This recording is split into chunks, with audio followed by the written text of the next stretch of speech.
Hey guys, it's Dave. And I don't know, I'm feeling a bit irreverent today, and I wanted to make a video, and I thought, perfect time to talk about rare plants, plants, the next big deal, trends, wish list, the endless pursuit for something slightly different and much more expensive. Yes, I am definitely feeling irreverent about that. I was looking around my collection in preparation for this video and looking at all the plants that used to be considered, it plants. They were big deals, they were very expensive, they were being promoted by relatively large YouTube channels, and they were in short supply. I have never purchased an it plant while it was still an it plant. So I have never paid a lot of money for one of my Hoya. You've seen a lot of them on my channel if you've been around a while. They've all been affordable. And yes, I had an incredible year of being gifted a lot of Hoya this year, but the ones I pay for don't cost a lot of money. Gonna set this aside before I start talking with my hands like I do and end up tossing it on the ground behind me. I chose two plants, the Sunrise and the Haskellana that you just saw.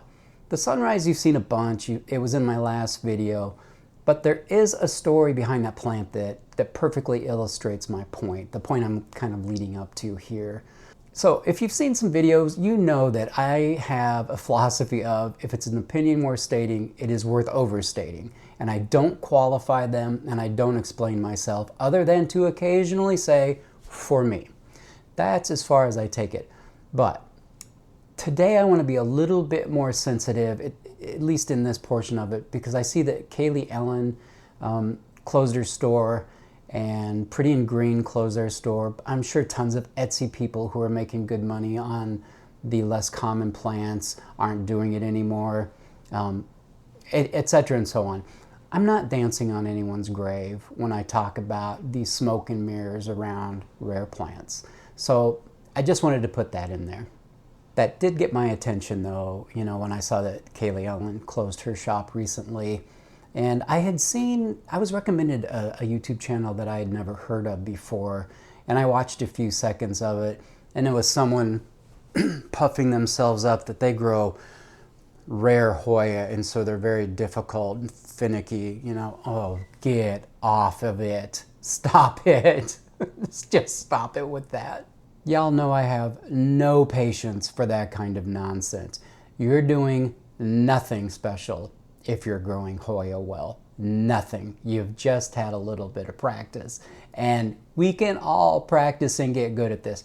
I assure you, if you're at the beginning of this, you will get good at it with just a little patience and self-control with the watering can. Let me give you an example from my own collection. I have at least one Hoya that could, by the very definition of it even being in existence, be considered one of the rarest Hoya in the entire world, in that it was collected from one tree and one tree only. It's the only specimen ever known to have been collected and grown and found. That area was logged. It's never been seen in its native habitat again. That's the Hoya KSB-01. That beautiful cutting that you see right there, I sent to a friend the picture, and she responded back, I've never seen a Hoya quite like that, and I won't soon forget it. And I made sure of that because I sent her those two leaves and one node cutting as a gift. So why did I give away a plant that incredibly rare? Well, you can buy it for $65 from UPT, which tends to be on the more expensive side of Hoya sales. I think they earn it, but they aren't cheap.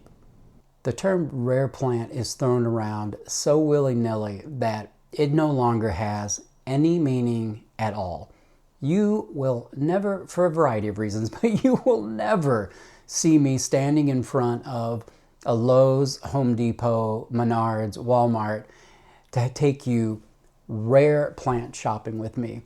There's this little voice inside of me, let's call it the voice of integrity. Kaylee Ellen, in her podcast, briefly put out a rhetorical question.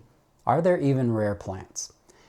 It's a good question because how do you keep a rare plant rare? Now, I am sure there are exceptions. I'm kind of exploring the orchid world a little bit, and there are some plants in that world that are considered very, very rare, very, very expensive. My untrained eye can't tell the difference between the $60 flower and the $3,000 flower. So just as well, because I prefer to stay married. Part of it is, sure, tissue culture, companies like Costa Farms, mass producing plants that were once considered virtually unobtainable. But two is just lockdown. People got a lot of plants, people propagated and sold plants and passed them on. It's unsustainable to try to keep plants rare. It just isn't going to happen. A friend of mine that's going to tie back into this sunrise spent $4,000 on a Monstera. What was the really super, was it the Obliqua or the, I'm not sure. But it was very hot, it was very expensive, couldn't get a hold of it. She sold starter plants of that last year for $10. By the time she had grown that plant up large enough to cut it and to propagate it, it was virtually worthless. It happened that quickly. And that's not through tissue culture. You can't give credit to tissue culture for everything. And I want to be clear. I think this is great for us. I don't think there should be plants that are easy to propagate and grow and distribute for hundreds of dollars. That's artificially high. I spent many, many years in sales. I have been in hundreds of sales meetings. I've had dozens of meetings with sales reps where they come in and pump sunshine. They want you excited about the next big thing. And my longest tenure was in high-end electronics. And it was always the latest, greatest thing that was going to change how you heard music, and then later surround sound video theaters, things like that. Friends, I can tell you that there weren't that many technological changes from year to year to year. There were some huge ones, to be sure, but in terms of an amplifier, well, take my personal amplifier. Handmade in Japan, hand-wound transformers, pure vacuum tube. It is a jewel. I've had it for 20 years. This amplifier has been in production for just under 40, and it has had its second ever update this year. 2 updates in 40 years. They kept it current and expensive by just producing one of the most beautiful amplifiers ever made. The problem that we're having in plants is kind of like what we had in high-end electronics, wherein if a manufacturer builds a marvelous amplifier, say, and the consumer buys it, they're going to be happy, and they're probably not going to be dying to turn around next year and spend several $1,000s to replace that one, and then do that again the next year and the next year. So you have this tiny market, just like plants, for rare plants. And how do you keep it new? How do you bolster your sales?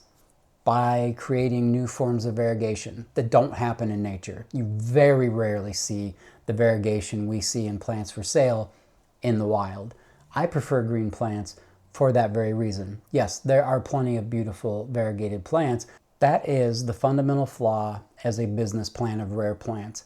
You can't keep the smoke and mirrors going forever. And that's great news for you and me, because most things are pretty affordable. Let me grab that sunrise. The sunrise was never a plant that was like incredibly, insanely expensive. But there was a time when this plant was talked about all the time. The availability was not that wide. In fact, my friend at Crazy Plant Gal, all she got asked about was this plant. Okay, I put the sunrise down while I did a battery change, but that plant perfectly illustrates my point, and that could be any plant at all. People trying to chase big money plants and get them out on the market as fast as possible before they're propagated and sold to the general public, like by people like me who are not going to charge a fortune. Now you're sitting on an expensive inventory that you can't get rid of. And in the case of the sunrises, like nobody wanted. Even the $4,000 Monstera, whatever it was, even at $10, they didn't sell well. So things change so quickly. Bringing it back to the title of this video, we already own the It plant. We are growing, you and I, beautiful plants in our collection already. Who gives a fig if they are popular, trendy, today's It plant, yesterday's It plant, tomorrow's It plant? It doesn't matter. What is fun about this hobby is learning new things, growing well. My next year is looking really fun. I've been slowly learning a little bit more and a little bit more about orchids. I haven't been buying a lot of orchids, but I'm joining the Eastern Iowa Orchid Society. I'm really looking forward to meeting some new people in the plant community, perhaps spark up some friendships there, learning from people that have been doing this for a long time, learning from them what grows well in my environment. They will get it. They will understand what it means to be living in a 105, 6-year-old house with furnace heat, etc. and so forth. They'll get my conditions. I'll take their advice. So that's fun, to do it slowly, to learn at that pace and not feel like I have to consume everything I can get my hands on. Even if I had the money, yeah, I don't want to do that. So it's just a very silly little short thought piece here as we go into next year. Consider wish lists, consider how to spend our limited extra resources. You may not need to. You may already have exactly what you need.